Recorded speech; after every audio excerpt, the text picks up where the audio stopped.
जय राधा माधव कुंज बिहारी गोपी जन वल्लभ गिरवरधारी।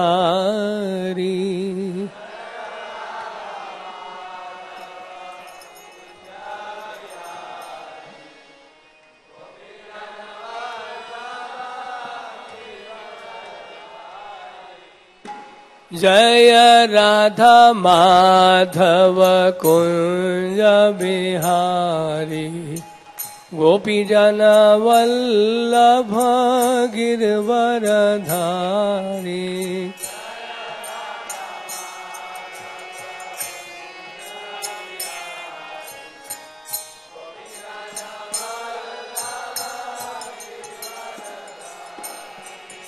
यशोदानंदन ब्रज जन रंजन यमुना तीरावनचारी।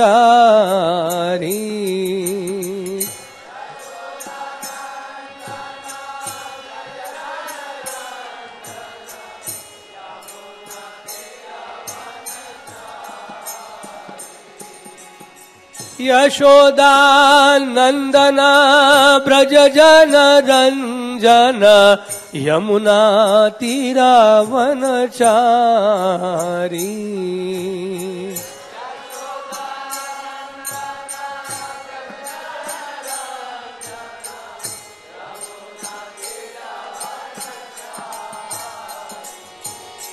जय राधा माधव कुंज बिहारी गोपी जन वल्लभ गिरवरधारी।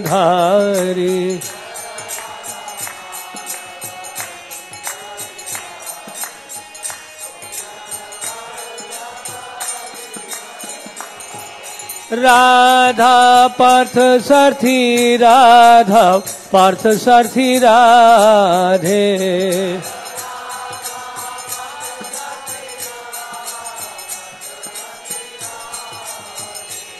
जय गौरानिताय गौरानिताय गौरानिताय जय गौरानिताय।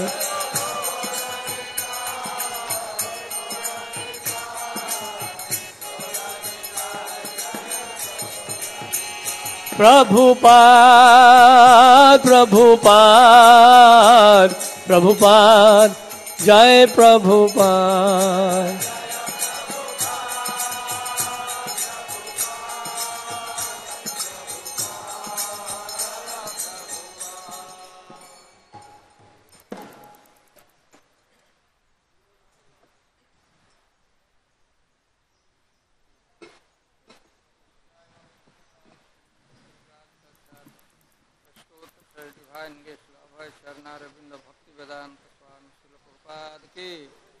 इस्कॉन फाउंडर आचार्य श्रील प्रभुपाद की जय। एवं विष्णुपाद परमहंस परिव्राज काचार्य अष्टोत्तर डिवाइन गेस्ल भक्ति सिद्धांत सरस्वती गोसाई प्रभुपाद की अनंत कोटि वैष्णव वृंद की नामाचार्य श्री हरिदास ठाकुर की प्रेम से कहो श्री कृष्ण चैतन्य प्रभु नित्यानंद श्री अद्वैत गदाधर श्रीवासादि गौर भक्तवृंद की श्री श्री राधा कृष्ण गोप गोपीनाथ श्याम कुंड राधा कुंड गिरी गोवर्धन की श्री वृंदावन धाम की श्री श्री नवदीप मायापुर धाम की श्रीमती तुलसी देवी भक्ति देवी की गंगा जमुना माई की गौर प्रेमानंदे हरिनाम संकीर्तन की श्री श्री राधा पारसारथी जी की श्री श्री सीताराम लक्ष्मण हनुमान जी की श्री श्री गौरनिताय की श्रील प्रभुपाद की। All glories to assembled devotees, all glories to assembled devotees, all glories to assembled devotees, all glory गुरु गौरांग की जय। श्रील प्रभुपाद की।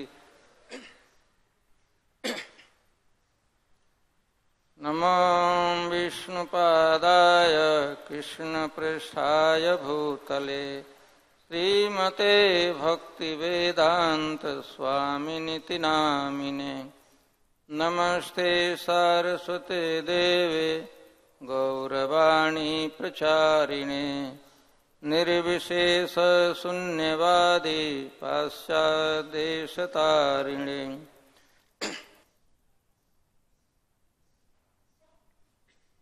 आज एकादशी है, इसलिए हम लोग श्रील प्रभुपाद लीलामृत पुस्तक से पढ़ेंगे। अध्याय का नाम है अमेरिका में प्रचार और प्रथम भाग है। उसके हम पढ़ते हैं, इसके बाद स्वतः डिस्कशन करेंगे। थोड़ा सा याद होना चाहिए कि यह जो प्रसंग है प्रभुपाद जी का जो जिस पर लिखा गया है, यह अमेरिका के एक बहुत महत्वपूर्ण शहर है फिलाडेल्फिया, वहाँ पर। और रथ यात्रा के समय उस साल प्रभुपाद जी रथ यात्रा में फिलाडेल्फिया में आए थे, अटेंड किए थे। और रथ यात्रा के दौरान ही उसी क्रम में ही वहीं पर यह प्रेस रिपोर्टरों के साथ, संवाददाताओं के साथ प्रभुपाद जी का कुछ वार्तालाप है, उसको हम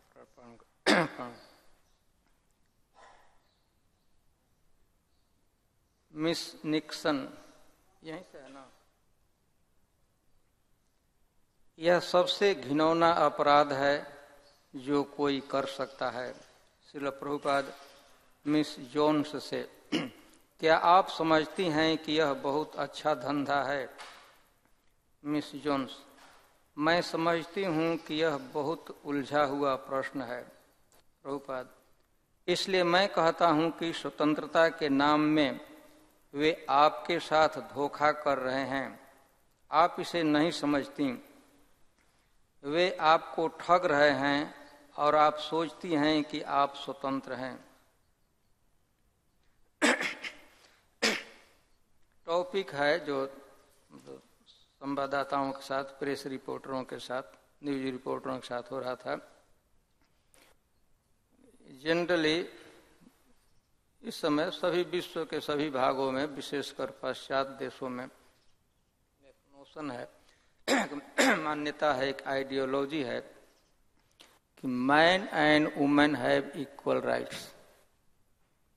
स्त्री और पुरुष दोनों का बराबर अधिकार है और स्त्रियां हर माने में, हर दृष्टिकोण से स्वतंत्र हैं। लिबर्टी, लिबर्टी स्वतंत्रता, स्त्री का स्वतंत्रता का वहाँ अर्थ होता है, उसका अर्थ होता है इक्वल राइट्स। टॉपिक यही था। तो प्रभुपाद इसमें यहाँ बिगनी में कहते हैं कि स्वतंत्रता के नाम पर पुरुष लोग स्त्रियों को ठगने का काम चालू किया है।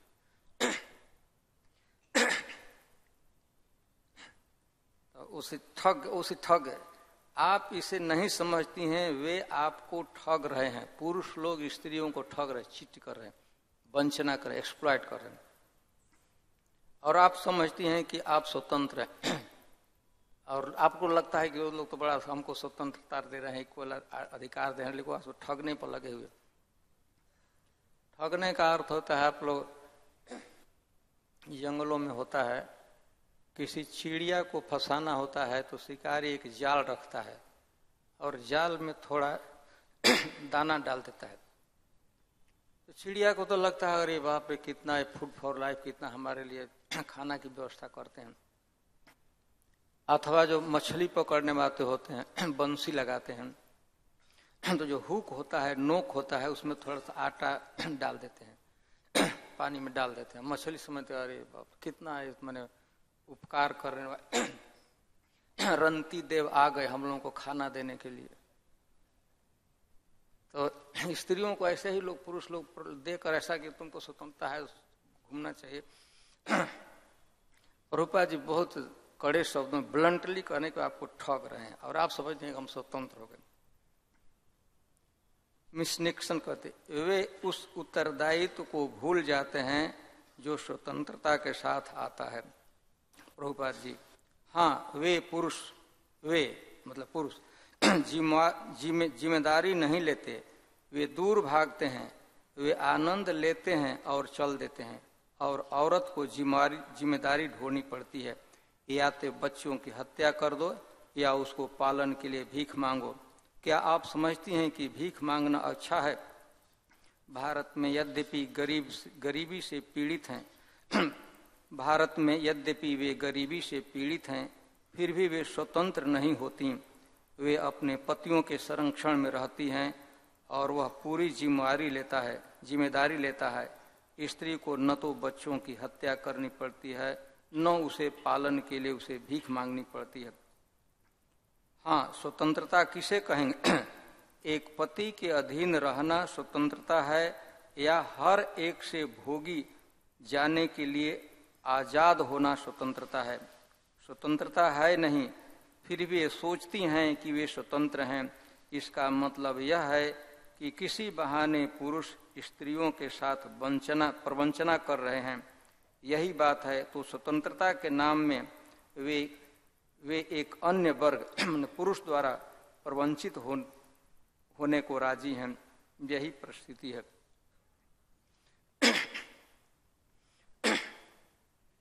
प्रभुपाद जी थोड़ा काउंटर प्रश्न करते हैं, स्वतंत्रता क्या है स्त्री के लिए? प्रभुपाद कहते हैं कि एक तो बात है कि पति के अधीन रहकर और उसे पूर्ण संरक्षण प्राप्त करना, यह स्वतंत्रता है कि फ्री होकर अनेक लोगों के साथ, स्त्रियों के साथ व्यवहार करना, कॉन्फिडेंशियल उनके साथ रहना, उसको गर्भवती करना। स्त्री स्वतंत्र है, कुछ भी किसी मिक्स कर सकती है, और अंत में रिजेक्टेड हो जाना। तो इसमें स्वतंत्रता क्या है? एक है कि पति के अधीन रहकर उसके संरक्षण में रहना और उसके द्वारा उसका पालन पोषण मेंटेन होना, यह स्वतंत्रता है कि फ्री हैं और अनेक लोगों के साथ उनका प्राइवेट संबंध होगा, वो एक्सप्लॉइट करेंगे, उपयोग करेंगे और उनका रिजेक्ट कर देंगे। इसमें कौन सी स्वतंत्रता है? प्रभुपाद जी से पूछते हैं तो यह स्वतंत्रता नहीं है। वास्तव में प्रभुपाद जी जो कहना चाहते थे कि ऐसे आगे वो बात आएगी, हम उसकी चर्चा करेंगे। इक्वल राइट है, स्त्री पुरुष में भेद नहीं है, जिसकी हम आगे चर्चा करें। यहाँ पर ये बात है, प्रभुपाद जी यह कहते हैं कि एक स्त्री जो है पत्नी है, पति को समर्पण करती है और बदले में पति उसका पालन करता है। उसके जो शारीरिक आवश्यकताएं हैं, उसको सामाजिक आवश्यकता है, उसका जो चारित्रिक आवश्यकता है अथवा स्त्री की जो मानसिक अवस्था है, सभी जो आवश्यकता है उन आवश्यकताओं की पति पूरा करता है। आप लोग जानते होंगे हनुमत प्रेषक स्वामी नाम सुना है ना आप लोगों? इस्कॉन के एक अन्यतम विद्वान और उच्च कोटि के भक्तों में से हैं हनुमत प्रेषक स्वामी महाराज। वो अपनी एक पुस्तक में लिखे हैं,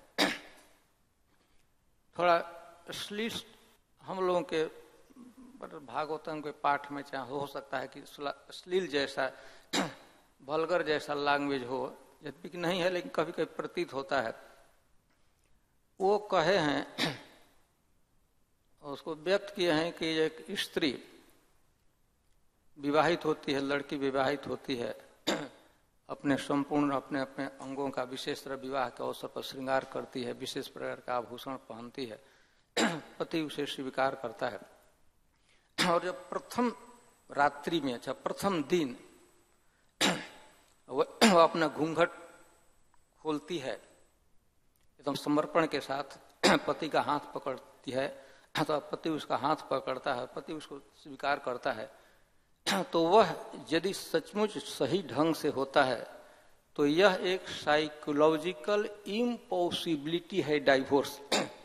वह स्वप्न में भी न तो स्त्री और न तो पुरुष सोच भी नहीं सकता है कि अलग होकर हम कैसे जीवन निर्वाह करेंगे। साइकिक इम्पॉसिबिलिटी होती है।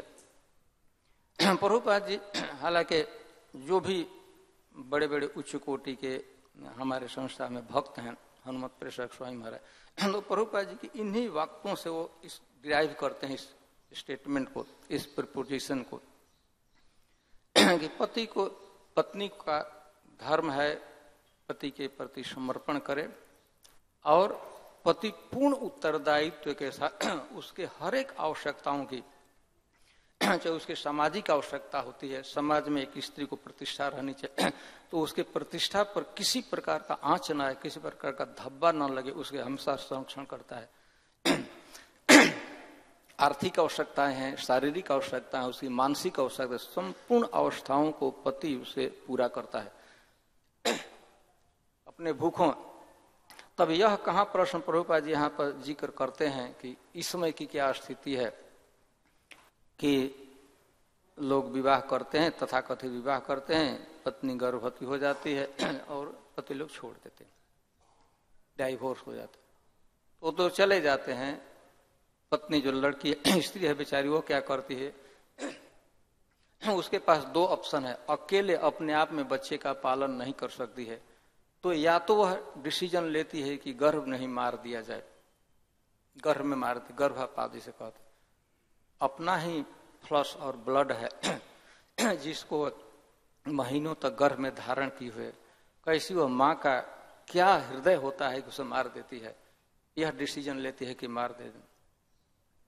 और नहीं, जैसे धैर्य रहा उत्पन्न होता है, बच्चा को अलाउ करती है जन्म लेने का, तब उसकी क्या दुर्गति होकर भीख मांगना पड़ता है। भीख से पाश्चात्य देशों में, इंग्लैंड इत्यादि में चाइल्ड सपोर्ट कहते हैं, ऐसे शब्द का प्रयोग है, चाइल्ड सपोर्ट, कि वो अपने से बेचारी कर नहीं सकते, सरकार कुछ एड देती है और उसी से उसका पालन पर, पति को कुछ मतलब नहीं, वो क्या वो कहीं रह रहा है आर्थिक संग। तो यह बहुत बुरी बात है।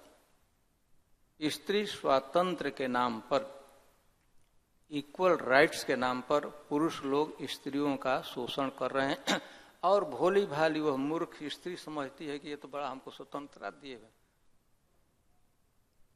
जो मछली पकड़ने वाले मछली समझते हैं, अरे बाप रे कितना उपकार में लगे हुए हैं, हमारे उपकार मिले नहीं लगे हुए हैं, स्वतंत्रता जो दे रहे हैं इसको, उनका एक मोटिव है, इंटेंशन हिडन, उसको एक्सप्लॉइट करना चाहते हैं। प्रभुपाद जी यह बात कहते हैं, यह स्वतंत्रता है, पति का अधीन रहकर।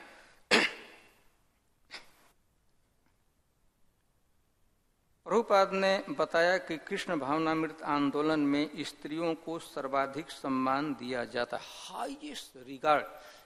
यदि कोई इंस्टीट्यूशन, यदि कोई संस्था देती है तो वह स्कान के भक्त देते हैं।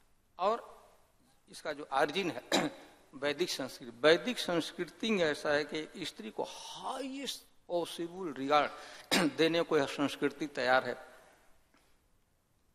प्रभुपाद ने बताया कृष्ण भावनामृत आंदोलन में स्त्रियों को सर्वाधिक सम्मान दिया जाए। इतना सम्मान किसी ऑर्गेनाइजेशन में नहीं दिया जाता है। ऐसे स्वामी विवेकानंद भी शिकागो में एड्रेस दिए थे, तो कहे थे sisters and brothers of America, brothers कहे थे ना, यही ना था, सिस्टर सम्मान दिया। लेकिन हम लोग, एक छोटी सी लड़की रहती है, 5 वर्ष की लड़की है, और सन्यासी भी उसको माँ कहते हैं, माता जी, ये सम्मान है ना। युधिष्ठिर महाराज ने कहा है कि आकाश से भी ऊंचा पिता है और गरिमा में पृथ्वी से भी भारी माँ है, तो वह रिगार्ड देते हैं हम लोग ना। यहाँ पर कहते हैं ना, आप लोग किसी मतलब कि स्त्री को संबोधन करना क्या कहते हैं, हाईएस्ट देते प्रभुपाद। हालांकि सत्स्वरूप महाराज का कमेंट है, श्रील प्रभुपाद ने बताया कि कृष्ण भावनामृत आंदोलन में स्त्रियों को सर्वाधिक सम्मान दिया जाता है। उन्होंने कहा, पुरुष द्वारा इस शोषण से उन्हें बचाने के लिए हम उन्हें सिखाते हैं कि तुम यह करो, तुम वह करो, तुम विवाह कर लो, सुव्यवस्थित हो जाओ, स्वतंत्रता पूर्वक इधर उधर भटको मत। हम उन्हें ऐसी शिक्षा देते हैं, किंतु जहाँ तक कृष्ण भावनामृत है हम इसका वितरण समान रूप से करते हैं। ऐसा कोई प्रश्न नहीं है कि अरे तुम तो औरत हो, कम बुद्धिमान हो या अधिक बुद्धिमान हो, इसलिए तुम नहीं आ सकती। हम ऐसा नहीं करते। हम स्त्री पुरुष गरीब अमीर सभी का स्वागत करते हैं, क्योंकि उस मंच पर समता है। यही समता है। भौतिक स्तर पर स्वतंत्र बराबरी नहीं है स्त्री पुरुषों में, लेकिन एक आध्यात्मिक स्तर होता है, स्पिरिचुअल प्लेटफॉर्म, जहां लोग शारीरिक धारणा से ऊपर उठ जाते हैं, वहां किसी प्रकार का भेद नहीं है।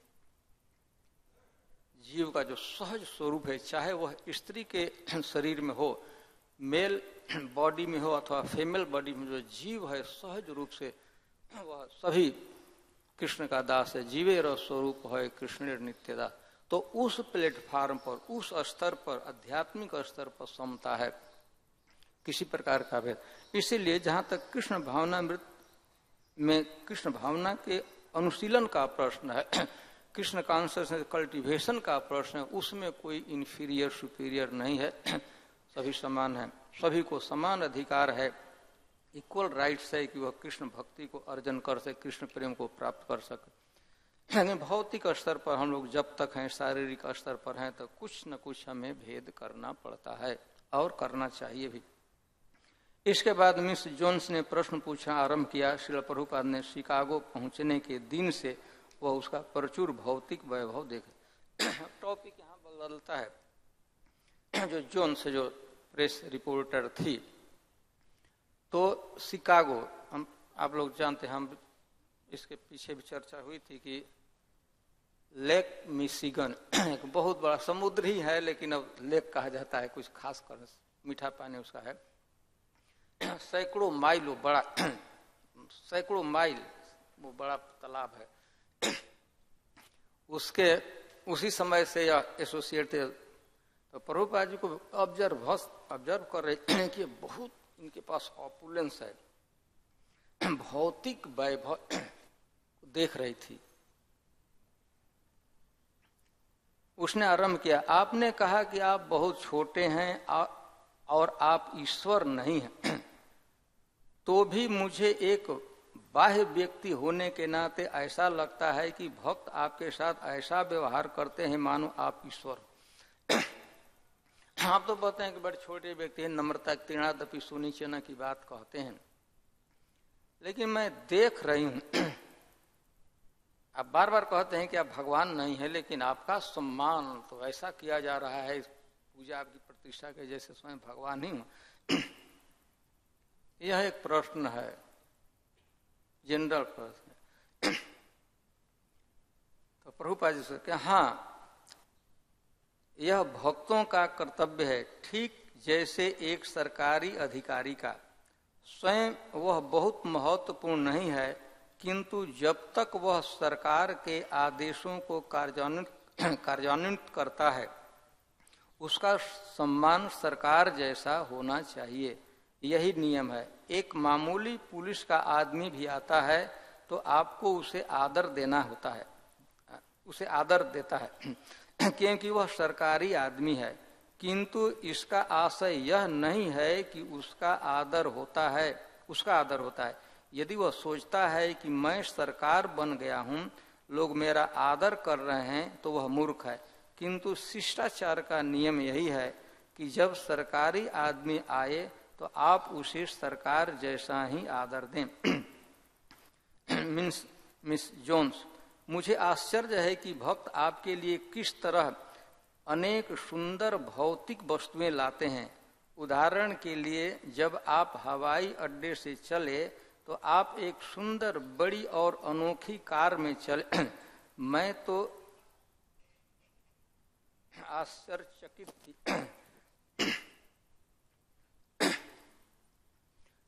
वह कह रही है, इस बात को कह रहे हैं कि विशिष्ट में, अच्छा बीच में क्यों दे दिए, अच्छा पहले नहीं दिए थे, सॉरी।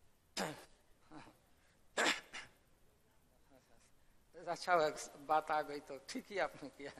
ऐसा खंडन नहीं कर सकते हैं, जब हमें कुछ समस्या होती है, ठंडा लगता है, इसलिए हमको उतारना पड़ता है। तो उसको है कि आप जब आए एयरपोर्ट से तो आपको खूब बढ़िया कार मिलाया गया।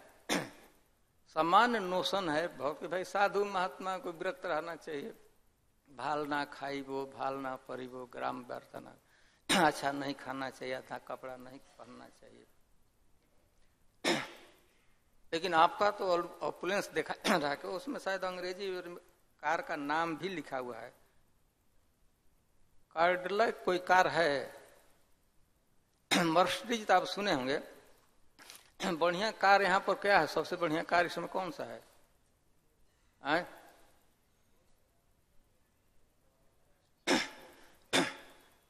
कार्डलैक कुछ कार होता है, कार्ड तो उसी कार में प्रभुपाद जी को बैठाया गया था। कार्डलैक वहां के लिए भी प्रेस्टिजियस कार है। जय श्री श्री राधा पारसारथी जी की, श्री श्री सीताराम लक्ष्मण हनुमान जी की, श्री श्री गौरनिताई की, श्री नृसिंहदेव भगवान की।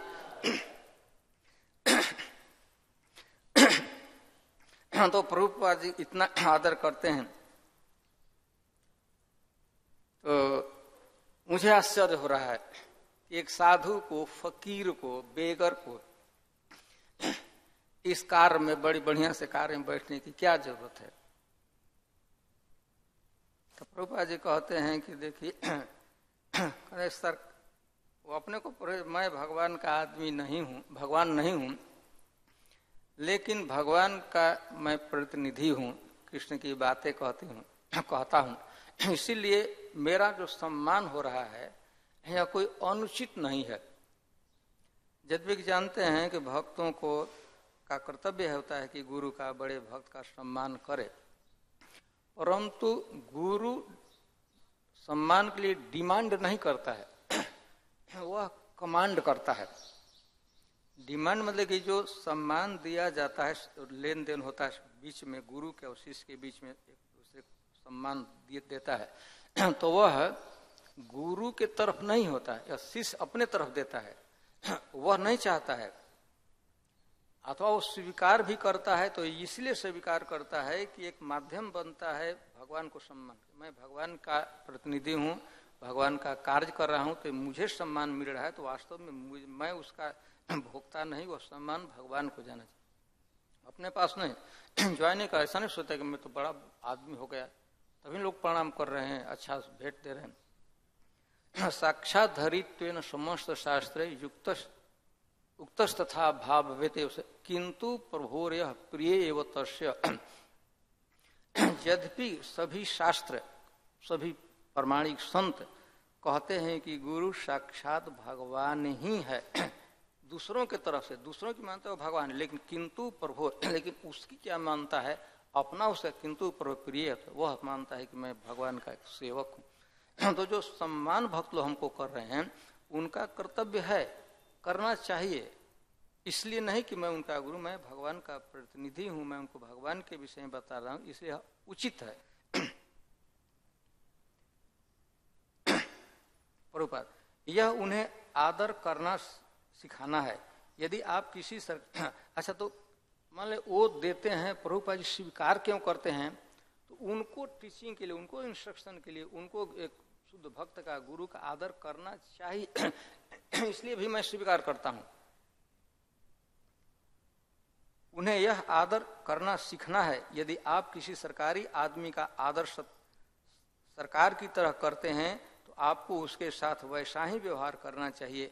यदि आप आध्यात्मिक गुरु को ईश्वर की तरह आदर देते हैं तो आपको उन्हें ईश्वर जैसी सुविधाएं देनी चाहिए, नहीं तो भक्त मेरे साथ ईश्वर जैसा व्यवहार कैसे करेंगे? क्या केवल मन में नहीं, व्यवहार में, केवल सैद्धांतिक मन से ही नहीं, व्यवहार में भी होना चाहिए आदर है। मीन्स मुझे खेद है आपने अभी क्या कहा तो समझ में नहीं आया बेचारी को, या फिलासी प्रभुपाद जी बोल गए तो कहते कि मुझे सॉरी, मैं समझ नहीं आप क्या कहें। प्रभुपाद, यदि आध्यात्मिक गुरु के साथ ईश्वर जैसा व्यवहार होता है तो भक्तों को यह प्रदर्शित करना आवश्यक है कि वे उसे ईश्वर जैसा कैसे व्यवहार करते हैं। ईश्वर सुनहरे रथ में यात्रा करते हैं, तो यदि आध्यात्मिक गुरु के लिए मामूली मोटर कार की व्यवस्था होती है तो भी वह पर्याप्त नहीं है, क्योंकि उसके साथ ईश्वर जैसा व्यवहार होना है। यह मोटर कार ईश्वर के लिए क्या है? प्रभुपाद, और आप तो कार की बात कहती हैं। भगवान तो सभी ऐश्वर्यों से पूर्ण है, षट ऐश्वर्य पूर्ण है। एक भगवान का ऐश्वर्य, 6 ऐश्वर्य, भगवान सबसे धनी आदमी है, उनके बराबर धनी कोई नहीं है। तो ये साधारण लोहे का बना कार क्या, तो सोने का कार होना चाहिए था। क्योंकि भगवान के जैसा करना है, लेकिन अब व्यवस्था है कि अब सोने के कार की व्यवस्था नहीं हो सकती है, अभी तो मैन्युफैक्चर नहीं हुआ है अथवा उपलब्ध नहीं है, इसलिए बेचारे लाचारी है। तो जो बेस्ट अवेलेबल है प्रस्तुत करते हैं। प्रभुपाद के इस साहसपूर्ण तर्क पर भक्त हंसने लगे।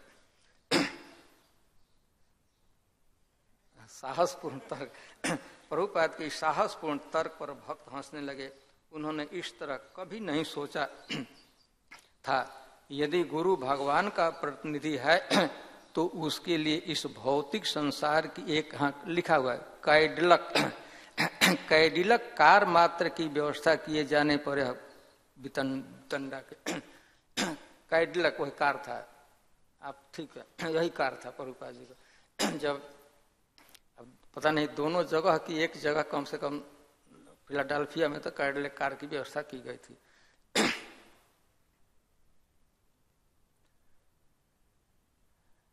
प्रभुपाद, भक्तों में अभी कमी रह गई है। यदि भगवान आपके घर आते हैं तो क्या आप उनके लिए एक मामूली मोटर कार लाएंगे या उसके लिए एक सुनहरी मोटर गाड़ी की व्यवस्था करेंगे? आपका तर्क है कि वे मेरे लिए एक सुंदर मोटर गाड़ी लाए थे। मैं कहता हूँ यह इतने पर भी अपर्याप्त है। गुरु के साथ ईश्वर जैसा व्यवहार करने में अभी कमी रह गई है। व्यवहार कुशल बनिए। पूरा नहीं हुआ समझ जैसा, तो आप इसी पास, ये तो बहुत छोटी बात है, अभी उसमें कमी रह गई। मिस जॉन को ऐसा नहीं लगा कि यह सब केवल मजाक था। उसके पास एक दूसरा प्रश्न था।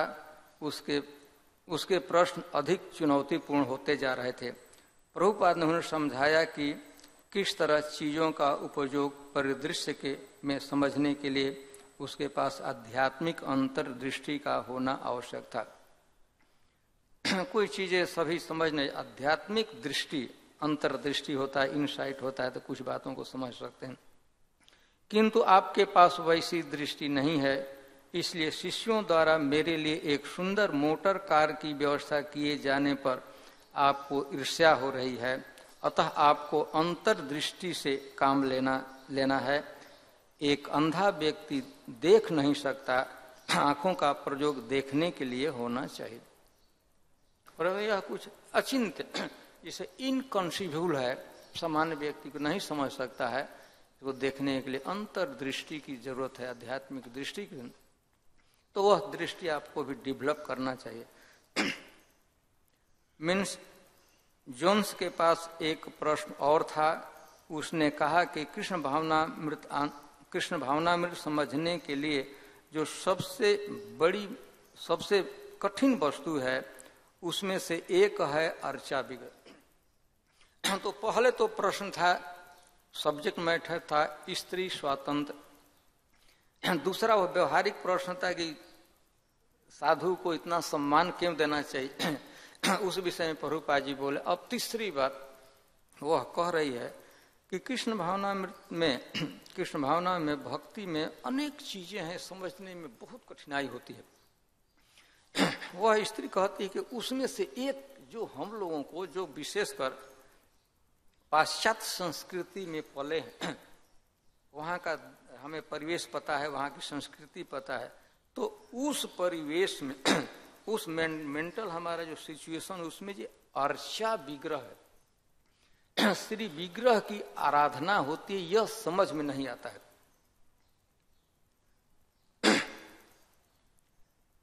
अर्चा विग्रह पश्चिम में पलकर बड़े होने वाले किसी व्यक्ति की समझ में यह कैसे आए कि अर्चा विग्रह भगवान के प्रतिनिधि हैं।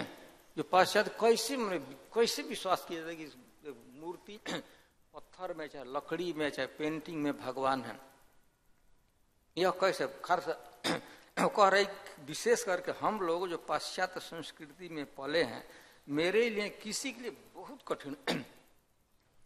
तो यह केवल प्रश्न नहीं था कि वो जिज्ञासा पर समझना चाहती कि हमको डीटी वर्शिप का सिद्धांत बता दे, समझा दीजिए, बल्कि यह चैलेंज पूर्ण आशय था कि यह गलत है, यह नहीं होना चाहिए। आइडल वर्शिप लोग कहते हैं, पत्थर लोग पूजते हैं। तो यह हमको कैसे श्रील प्रभुपाद ने पहले यह समझाया कि शरीर में रहने वाला दिव्य आत्मा ही वास्तविक आत्मभाव है। उन्होंने कहा इसलिए जैसा आप आत्मा को नहीं देख सकती, उसी तरह आप परम आत्मा या ईश्वर को नहीं देख सकती, किंतु आपके प्रति अपनी कृपा प्रकट करने के लिए वे काठ या पत्थर के रूप में प्रकट होते हैं कि ताकि आप उन्हें देख सके। तो प्रभुपाद ने उसको इसे बताना कि अब समझाने को जो व्यवहारिक जो बात है कि आप भी लोग मानते हैं आत्मा के अस्तित्व को, बहुत लोग मानते हैं आत्मा जो प्रत्येक प्राणियों के हृदय में आत्मा रहता है, जीवात्मा रहता है, लेकिन हम लोग देख नहीं पाते हैं। तो ये इतना सरल बात है, तो आपको भी समझ में आता है कि जीव है अथवा प्राण है, अंदर ही है, लेकिन आप देख नहीं सकती हैं, हम लोग देख नहीं पाते हैं। तो परमात्मा तो उससे भी सूक्ष्म है, अब उसको कैसे आप देख सकते हैं? तो भगवान कृपा करके कि हम परमात्मा को देख सकें, भगवान को देख सकें, इसीलिए भगवान कृपा करके आउट ऑफ कॉजलेस मर्सी भगवान क्या करते हैं कि पत्थर में चाहे लकड़ी में प्रतिमा में प्रवेश कर जाते हैं। यह इसलिए कि आपको कठिनाई हो रही, आप नहीं देख सकते। जो उच्च कोटि के भक्त होते हैं सभी जगह भगवान को देख सकते हैं, उनके लिए कोई कठिनाई, जिस दिशा में जाते हैं वो भगवान को देख सकते हैं, भगवान की प्रेजेंस की अनुभूति कर सकते हैं। लेकिन हम लोग जैसे व्यक्ति को, सामान्य व्यक्ति को क्या होता है, हम पर कृपा करने के लिए भगवान अर्चा विग्रह के रूप में प्रकट हो जाते हैं हम पर कृपा करने, ताकि हम देख सकें। दोनों संवाददाताओं के प्रश्न समाप्त हो गए और उन दोनों ने प्रभुपाद को धन्यवाद दिया। तब उनका ध्यान कक्ष में उपस्थित लोगों पर गया। जब एक भक्त के तो प्रसंग, इसको हम थोड़ा क्लियर करते हैं विग्रह के विषय में। अब देखिए, एक बाह्य व्यक्ति को बताना था, डीटी के रूप में भगवान है, इसको फिलॉसफिकली नहीं समझा जा सकता था, वो समझने की क्षमता भी नहीं थी जिस परिवेश में। लेकिन अन्य जगह पर प्रभुपाद जी कहे हैं, ये हम लोगों को तो दिखता है न्यूफाइट अवस्था में कि पत्थर ही है, मूर्ति ही है, लेकिन वास्तव में भगवान की दिव्य जो शक्ति है, आध्यात्मिक जो पोटेंसी है, उस पोटेंसी भगवान उसमें प्रवेश करते हैं। तो भले ही वह पत्थर रहता है, चाहे प्रतिमा काष्ठ के रूप में प्रतिमा है, लेकिन वह केवल मात्र मेटल ही नहीं है, धातु ही नहीं है। जैसे एक लोहा होता है, लोहा को जब अग्नि में तप्त कर दिया जाता है, तपा दिया जाता है, लाल रंग का हो जाता है। तो लोहा तो है, लेकिन केवल लोहा नहीं है वह, ऐसे भी लोहा होता है, उसमें आग में एकदम रेड हॉट गर्म कर दीजिए तो वह लोहा का काम तो करेगा, साथ आग का भी काम करता है। तो यद्यपि कि यह एक धातु होता है, विग्रह किसी धातु से, चाहे लकड़ी से अथवा पेंटिंग से बनता है, अथवा मनोमय भी मूर्ति होती है। उच्च कोटि के भक्त हैं तो मन से ही भगवान की एक मूर्ति बना लेते हैं, उसकी पूजा करते हैं। तो वह अब केवल पत्थर ही नहीं है, केवल धातु ही नहीं है। जैसे लोहा को रेड हॉट गर्म करने पर, और वह केवल लोहा ही नहीं है, अग्नि का भी काम कर, इसीलिए यह प्रतिमा भगवान का भी काम करती है। वो भगवान ही हो गए। लोहा आग ही हो गया है, वैसे ही अब प्रतिमा स्वयं भगवान ही हो गए। भगवान कृपा करने के लिए हम लोग भगवान को देख सकें, अथवा हम लोग भगवान की सेवा करना चाहते हैं, भगवान सर्वत्र, हम तो कहाँ सेवा कर पाए, उस सेवा को अर्पित कर सकें। जब भगवान का जो दिव्य सच्चिदानंद स्वरूप है उसको कैसे देख पाएंगे, तो उसको देखने के लिए भगवान प्रतिमा में रहते हैं। हम पर कृपा करने के लिए, हमारे लिए विजिबल होते हैं, हमारी सेवा को स्वीकार करने के लिए, और एक फैसिलिटी कि हम लोग भगवान को सेवा अर्पित कर सकते हैं, क्योंकि अन्यथा हम कहाँ करेंगे। कैसे, जैसे गाय के पूरे शरीर में दूध होता है, रक्त में जाता है अंत में, लेकिन हमको दूध निकालना है तो कहाँ से निकालेंगे दूध? दोहन करना, उसके स्तनों से दूध निकालेंगे, न कि हम उसको काट कर ले। तो भगवान सभी जगह हैं, निर्विवाद सत्य, लेकिन विशेष कर उस श्री विग्रह में प्रवेश करते हैं ताकि उस जगह हम उनकी अनुभूति कर सकते हैं। विग्रह के सामने खड़े होते हैं हम लोग, तो हमको पता ना भगवान है, उनके चरणों का दर्शन होता है, कि उनके मुंह का दर्शन होता है, उनकी वनमाला का दर्शन होता है, अन्यथा हम ऐसे कैसे देख सकते हैं। तो यह आवश्यक, तो प्रभुपाद जो पता है, जब भी कि यह बहुत कठिन विषय है।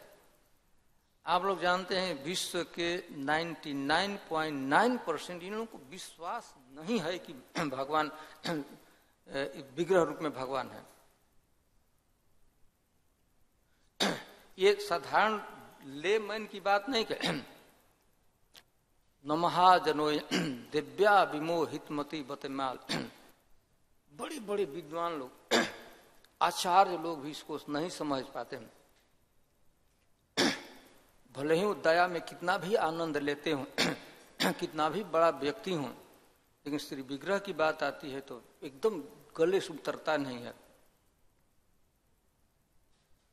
नाम तो भले उनको दया में आनंद आता है, लेकिन वो ये तो समझ से बात, ये जो वैदिक संस्कृति में पलने वालों की बात, दूसरों को तो बात ही क्या, दूसरे धर्म हैं, ईसाई लोग हैं, चाहे इस्लाम के लोग हैं, उनके लिए तो मतलब एकदम वाहियात बात, वो लोग नहीं समझते। तब कठिन अवश्य है। उसने भी कहा कि बहुत सी कठिन चीजें हैं जो नहीं समझ में आती है, लेकिन यह तो प्रभुपाद जी अपने ढंग से उसको बताए।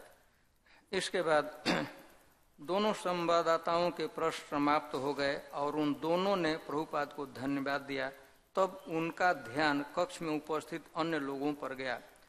जब एक भक्त के पिता ने कहा कि वह कोई धर्म नहीं मानता, तो प्रभुपाद ने परोक्ष रूप में उत्तर दिया कि वह पिता मूर्ख था। तो उस सभा में जब रूम में ही बैठे थे, संवाददाता तो बैठे थे, भक्त बैठे थे, और भक्त लोगों के पिताजी लोग बैठे आए थे, बैठे थे, माता पिता जो आते हैं भाई।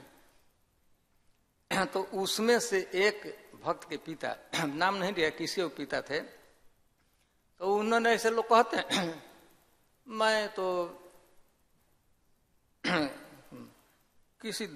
कोई धर्म नहीं मानता।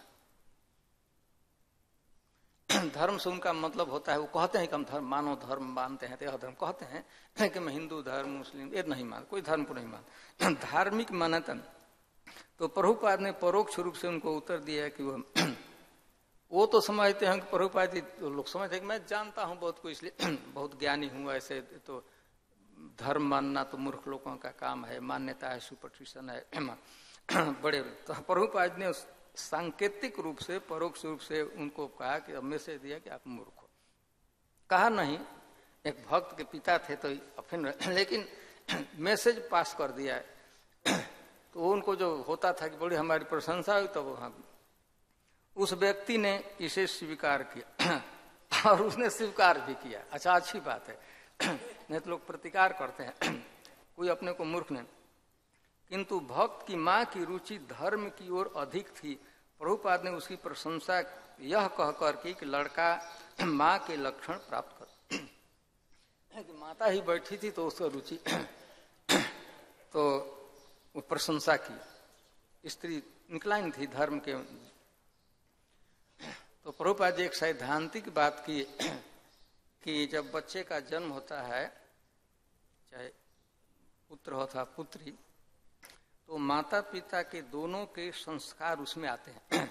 पिता का भी संस्कार आता है, माता का भी संस्कार आता है किसी बच्चे में। लेकिन लड़के में ज्यादा माँ का संस्कार, माँ का कलर और आवाज होती है, ज्यादा लड़के का, पुत्र का मिलता जुलता माँ से होता है और पुत्री का पिता से मिलता जुलता है। यह भागवत में बात कही गई कई एक बार। दोनों, माता का भी संस्कार है एक पुत्र में, पिता का भी है, लेकिन ज्यादा संस्कार कहाँ से आता है? माँ जैसा उसका कलर होता है प्राय माता का जैसा कलर होता है, फेस कटिंग होता है, आवाज भी माता से मिलती जुलती है, बनावट माता से मिलती जुलती है।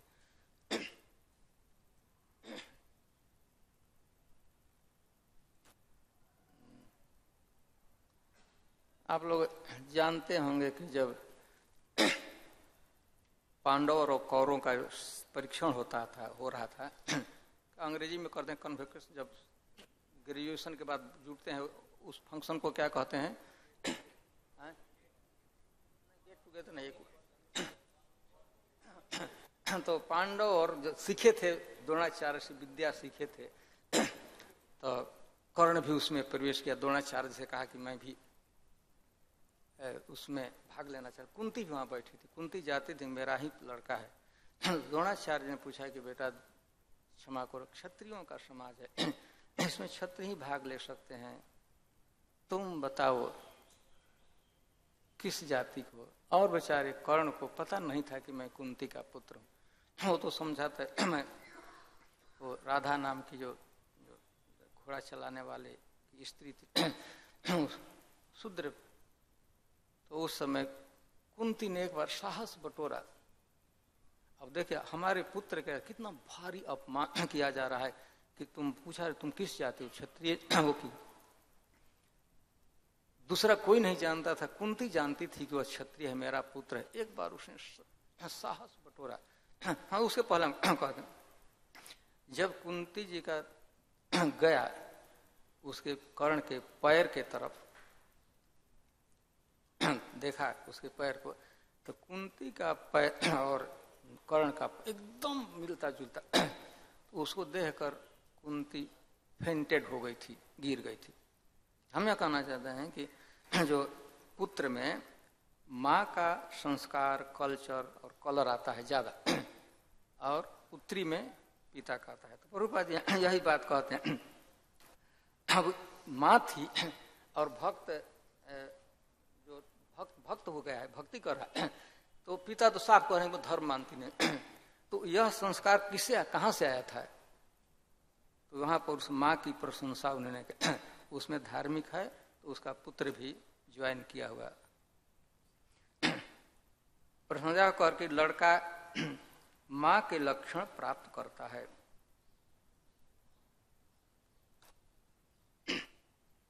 एक अन्य अतिथि बोला, स्वामी मैं आपसे पूछना चाहता हूं कि क्या आप मेरे लिए प्रार्थना करेंगे? ऐसे तो सब लोग पूछते हैं, तो कोई, लेकिन बड़ा तो पता नहीं साहस करके बाद मैं आपसे पूछना था, हमारे लिए आप प्रार्थना करेंगे? मैंने हमारे बेल प्रभुपाद ने मंद स्वर में कहा, मैं तो हर एक के लिए प्रार्थना करता हूँ, यह मेरा धंधा है, अन्यथा मैं यहाँ क्यों आया? धंधा ट्रांसलेशन करने वाले मराठी शायद होंगे, वहाँ बॉम्बे में धंधा कहते हैं। यह मेरा काम है, चाहे मेरा जिम्मेदारी उत्तरदायित्व। प्रभुपाद अरे भाई आपकी ही बात क्या, मैं तो सबके लिए, यही मेरा काम है, सबके लिए प्रार्थना आया। प्रार्थना पढ़े होंगे, प्रभुपाद जी गए थे कि कहे हैं न, क्या है शुरू वाला लाइन, बड़ा कृपा कैल कृष्ण अध मेरा प्रति। हे कृष्ण आपने मुझे बहुत कृपा किया, इस स्थान पर अमेरिका की भूमि में लगा। तो वहाँ प्रार्थना की, ऐसी मुझ में वाणी दीजिए कि सब लोग कृष्ण भावना को समझ। तो सबके लिए ने प्रार्थना की, ये लोगों को दुर्गति देखकर सबके लिए भगवान ने, प्रभुपाद जी ने प्रार्थना किया। और यह प्रभुपाद जी की इच्छा प्रार्थना ही का प्रभाव हुआ कि वहां पर बहुत लोग कृष्ण भावनामृत को स्वीकार किए। एक महिला ने प्रभुपाद से कहा, एक माँ के रूप में मैं भी आपको धन्यवाद देना चाहती हूँ।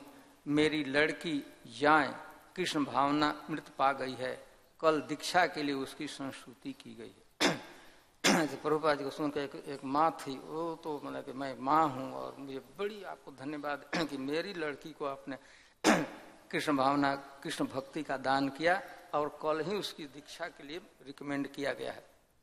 कल ही दीक्षा होने वाली, कल दीक्षा के लिए उसकी संस्तुति की गई है, अथवा कल संस्तुति की गई है, अथवा कल क्या अर्थ होगा? कल उसको रिकमेंडेशन मिला कि कल होगी, पहले से मिला। तो बेचारी खूब खुश थी प्रभुपाद जी से। प्रभुपाद, हम तो हर एक के लिए संस्तुति करते हैं, प्रत्येक अमेरिकन को दीक्षित हो जाना चाहिए, हमारी यही संस्तुति है। आप जितनी जल्दी इस प्रस्ताव को स्वीकार कर लेंगी आपके लिए अच्छा ही होगा। ईश्वर को जानना और प्रेम करना, क्या इसमें कोई कठिनाई है? ईश्वर को जानना और जानकर कृष्ण से प्रेम करना, इसमें क्या कठिनाई है? बहुत सर इस बात को प्रहलाद महाराज भी कहे। कुछ लोगों की रुचि इसमें हो गई है, अन्य लोगों की भी क्यों न हो। प्रभुपाद ने फिर उस पिता पर दृष्टि डाली जिसने कहा था कि वह कोई धर्म नहीं मानता। उन्होंने कहा, आपके लड़के की रुचि है, पिता की रुचि क्यों न हो? कारण क्या है? लड़का भक्ति करता है तो आपको क्या कठिनाई है? क्यों नहीं इंटरेस्ट है आपको? रुचि क्यों नहीं है इसमें? इस तरह सांध्य दर्शन चलता रहा। फिर कुछ घंटों के बाद प्रभुपाद ने उसे समाप्त किया और प्रसाद बांटा। मैं थोड़ा सा पैराग्राफ बच गया, पढ़ता हूँ। जब अंतिम अतिथि चला गया तो कोई महिला भक्त ने प्रभुपाद से पूछा कि उनकी महिला शिष्यों की स्थिति वास्तव में क्या थी। वे मुस्कुराए। उन्होंने कहा, जब एक महिला कृष्ण भावना भावित हो जाती है तो उसका मस्तिष्क स्वतः बड़ा हो जाता है। भक्त हंसने लगे। प्रभुपाद जी कभी कभी कुछ मस्तिष्क के विषय में छोटा बड़ा की बातें कहे थे तो लगता था कि वही उत्तर देंगे, लेकिन प्रभुपाद को मुस्कुराते देखकर उनके भक्त ने उन्हें अच्छी तरह समझ गए। जो भी भक्त बन जाता है, वह पुरुष हो या स्त्री, वह अधिक कुशाग्र बुद्धि हो जाता है। पुरुष या स्त्री के अधिकारों के संबंध में प्रभुपाद की दिव्य दृष्टि शारीरिक उपाधि से परे हो जाती थी। उनकी दृष्टि में बुद्धि की परख भौतिक लिंग, नस्ल अथवा राष्ट्रीयता नहीं थी, वरन वह आध्यात्मिक जीवन के लिए व्यक्ति की इच्छा पर आधारित थी। एक महिला भक्त ने प्रभुपाद से स्त्रियों की स्थिति के संबंध में एक प्रश्न पूछा। प्रभुपाद ने उत्तर दिया, आप तो स्त्री नहीं हैं, आप एक भक्त हैं।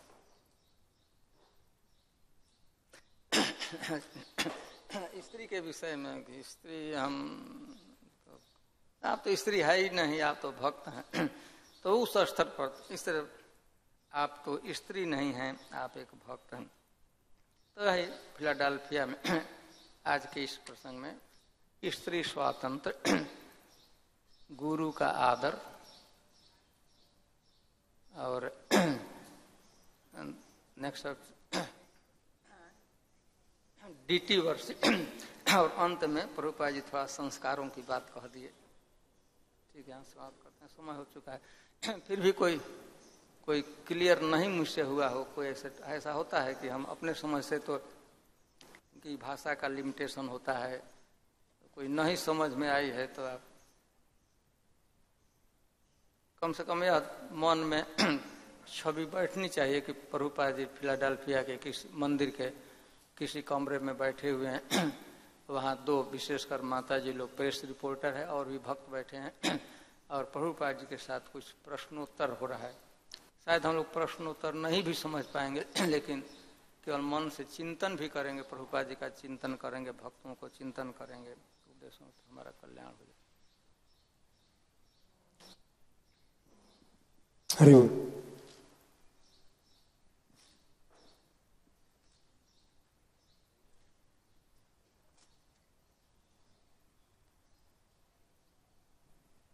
महाराज जी से अगर आप अनुमति दें तो आप चाइल्ड सपोर्ट के बारे में चर्चा कर रहे थे। थोड़ा सा हमको सुना, थोड़ा सा माइक को दूर ही रखिए। अच्छा, आप चाइल्ड सपोर्ट के बारे में तो अगर हाँ जी, अगर आपकी अनुमति हो तो 5-6 साल पहले अमेरिका में एक बहुत बड़ा विवाद हुआ था चाइल्ड सपोर्ट से संबंधित। तो अगर आप अनुमति दें तो उसको एक मिनट में मैं भक्तों के साथ में हम चर्चा करना चाह रहे थे।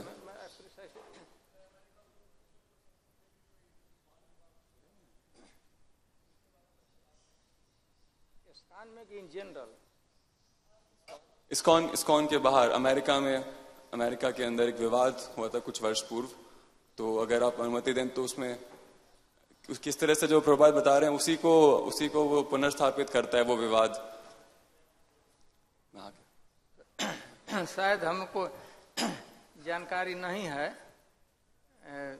Child protection. वास्तव में वो इंसिडेंट के विषय में हम तो थोड़ा सा जो प्रभुपाद जी कहे हैं कि अभी हम चाहते हैं देश में तो बार बार शब्द सुनने को बच्चों को ऐसे इंग्लैंड में विशेषकर कोई भी स्त्री जब किसी बच्चे का प्रसव करती है तो सरकार भी कुछ पैसा देती है। और यहाँ पर भी आप जानते होंगे, यहाँ पर शहरों में यदि कोई गर्भवती स्त्री होती है गांव में, हमने सुना है, तो प्रसव के लिए सरकार द्वारा 6,000 की 14,000, 6,000 की 2,000 उसके लिए अपने से व्यवस्था दिया जाता है। महाराज जी, अमेरिका में कुछ वर्ष पूर्व एक विवाद था इससे संबंधित, उसमें श्रील प्रभुपाद का जो कथन है वो पुनर्स्थापित होता है उस विवाद से। तो क्या हुआ था थोड़ा हम उस नहीं। हाँ जी, अगर आप अनुमति दें तो मैं भक्तों के साथ में चर्चा करना चाह रहा था। क्या तो आप ही बताइए क्या। हाँ जी, चाइल्ड सपोर्ट में ये है अमेरिका में कि कई सारे राज्यों में जो एक अविवाहित स्त्री को जो बच्चे होंगे तो प्रथम बच्चे को काफी ज्यादा चाइल्ड सपोर्ट मिलता है मात्रा में, और फिर आगे आने वाले बच्चों को कम मिलता है, और तीसरे बच्चे को बिल्कुल भी नहीं मिलता। तो एक महिला की इस तरह से जब तीसरी संतान हुई तो उन्होंने बच्चे को पालने में सक्षम नहीं थी, तो उन्होंने उस बच्चे को घर के बाहर छोड़ दिया सर्दी में रात में। वो अगले दिन बच्चे की मृत्यु हो गई। तो फिर पूरे अमेरिका में ये बहुत बड़ा विवाद हुआ कि कौन जिम्मेदार है उस बच्चे की मृत्यु के लिए। वो स्त्री जिम्मेदार है। तो वो कह रही है कि मैं क्या करूं, मेरे पास इतना धन है ही नहीं कि मैं तीसरे बच्चे को पाल पाऊं, क्योंकि सरकार से कोई मुझे सहायता नहीं मिलेगी। फिर सरकार कह रही कि हम भी जिम्मेदार नहीं, हम कितने बच्चों को पालेंगे इस तरह से। तो एक बहुत बड़ा विवाद पूरे अमेरिका में शुरू हुआ कि कौन जिम्मेदार है इसके लिए।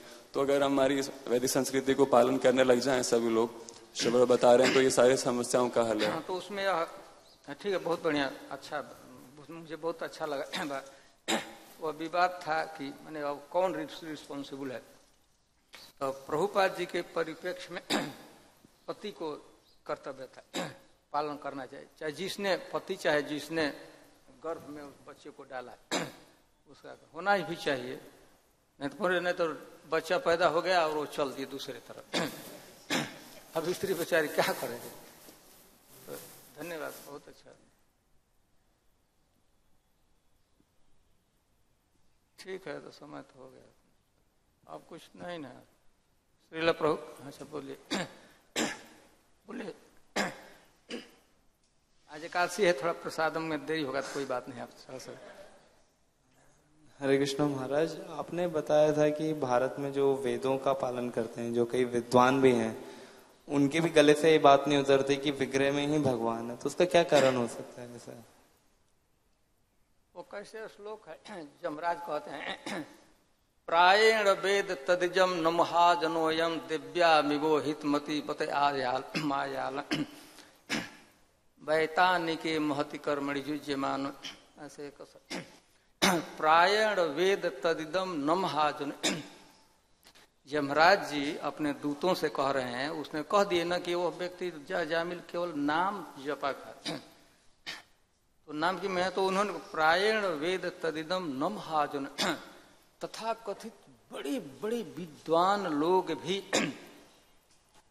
भक्ति के गूढ़ रहस्य को, नाम जप की महिमा को नहीं समझ पाते हैं। द्वितीय वर्षीय क्यों दिव्या विमोहित मति, बतमायालम देवी, दुर्गा देवी ने उनके मति को इतना विमोहित कर दिया है, उतना जकड़ दिया है कि वे लोग नहीं जान पाते हैं। तो हम आप लोग यहाँ से हमें नाम नहीं लेना चाहिए, यदि हमने संकेत तो कर ही दिया। तथा कथित एकदम आर्य अपने को कहते हैं, हम आर्य हैं, आर्यों की संतान, उसी के नाम पर समाज भी बना लेते हैं। लेकिन ये मूर्ति में भगवान हो सकते, उनको गले को उतरता नहीं है। घटना एक घटी थी कि एक लड़का था, शिव जी के मंदिर में लोग पूजा कर रहे थे और शिव जी के शिवलिंग पर कुछ चढ़ाए हुए थे। मिठाई लोग चढ़ा देते हैं, ऐसे फल चढ़ा देते हैं। और उस लड़के ने देखा कि एक चूहा आया और चूहा को क्या डिटो उस पर जाकर उसमें से कुछ चढ़ा खा रहा। अब उस लड़के के मन में बात आई कि अरे बाप रे, अब भगवान कैसा कि अपनी भी जो चढ़ाया गया प्रसाद वो अभी चूहा से नहीं रक्षा करे, वो दुनिया क्या रक्षा करेगा। और यही कहा पूरा ना डीटी वर्ष ठीक नहीं है, एकदम विरुद्ध, डीटी वर्ष विरुद्ध में खड़े हुए। बाद में बहुत बड़े आचार्य बने। तो इसी बात को तो बड़े बड़े लोग प्रायण वेद तदिदम नमहाज, वह प्रेस रिपोर्टर नहीं समझ सकी कि डीटी में भगवान है। आश्चर्य की बात नहीं है, बड़े बड़े तथाकथित वेदों के विद्वान भी इस बात को नहीं समझ पाते हैं। और यदि इस मेंटालिटी को मेंटेन करेंगे तो भविष्य में भी वे नहीं समझ पाएंगे। बहुत लोग विरुद्ध में है डीटी वर्शिप पे। तो बहुत बड़ा लंबा है, तो आपको संकेत रूप से बहुत बड़े बड़े लोग भी समझ में नहीं आता है कि ऐसे भगवान कैसे हो सकता है, पत्थर भगवान कैसे हो सकता है। उनके मन में यही तर्क आता है। वास्तव में आप देखे होंगे भगवान भगवद गीता में कहते हैं ना, पत्रम पुष्पम फलम तोयम यो में भक्त्या परक्षति तदहम भक्ति उपहृतम स्नामी प्रेतात्मा। रोज हम लोग भले हम नहीं देख पाते हैं, लेकिन भगवान उसको ग्रहण करते हैं, खाते हैं। भगवान है तो इसको तो फर्म कन्विंक्शन होना चाहिए कि विग्रह के रूप में स्वयं भगवान ही है। हमारी सेवा को स्वीकार करने के लिए, हमको अपॉर्चुनिटी देने के लिए, हमारी कृष्ण भावना में हेल्प करने के लिए स्वयं भगवान ही श्री विग्रह के रूप में है। यदि हमारा जैसे जैसे भगवान के प्रति श्रद्धा होती है, आदर होता है, प्रेम, वैसे वैसे भगवान अपने सौंदर्य को, अपने माधुर्य को रिवील करते हैं। तो हमारा सचमुच भगवान के प्रति अनुराग बढ़ने लगेगा भक्ति, तो श्री विग्रह रिवील भी करने लगा, रिवलेशन होने लगा, प्रकाशित हो जाएगा। हम अप्रिशिएट कर सकेंगे उनके सौंदर्य को, उनके माधुर्य को। ठीक है, श्रील प्रभुपाद की